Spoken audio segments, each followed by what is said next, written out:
ধন্যবাদ।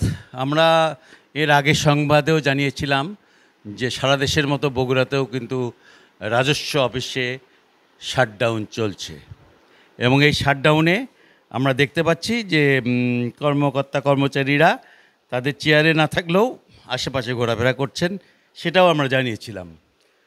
বগুড়ার এই কর অঞ্চল অনেক বড় এবং 4টি জেলা নিয়ে এই কর অঞ্চল। এই কর অঞ্চলের কাজ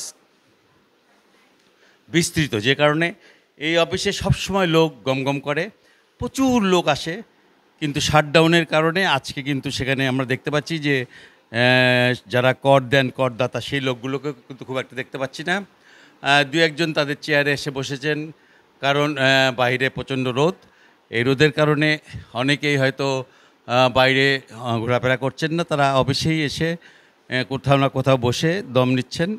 মানে এই সময়টা চরম বলতে পারেন যে গরম, এবং এই গরমের মধ্যে অনেকেই তাদের অফিসে এসে বসে আছেন, কিন্তু কোনো কাজ কাম করছেন না, কোনো কাজ থাকলেও করবেন না, কারণ শাটডাউনটাকে তারা মানছেন এবং তাদের একটাই দাবি যে রাজস্ব চেয়ারম্যানের পদত্যাগ, এবং এই পদত্যাগটা তারা চান। এবং এই পদত্যাগ না হওয়া পর্যন্ত তারা আন্দোলনের কর্মসূচি চালিয়ে যাবেন বলে আমাদের মানে জানা গেছে, কিন্তু তারা কোনো কথাই বলতে চাচ্ছেন না।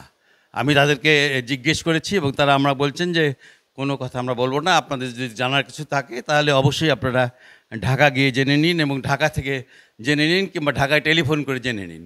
যে কারণে আমরা কিন্তু কোনো কথাই আপনাদের জানাতে পারছি না। এই অফিসের যে কর্মকর্তা আছেন তিনিও আমাদেরকে একই কথা বলছেন যে ঢাকা থেকে জেনে নিন। সুতরাং আমাদের কোনো কিছু জানা সম্ভব হয়নি। যেটুকু আমরা জেনেছি সেটা স্বপ্রণোদিত হয়ে জেনেছি। এই ছিল আমার কাছে সর্বশেষ।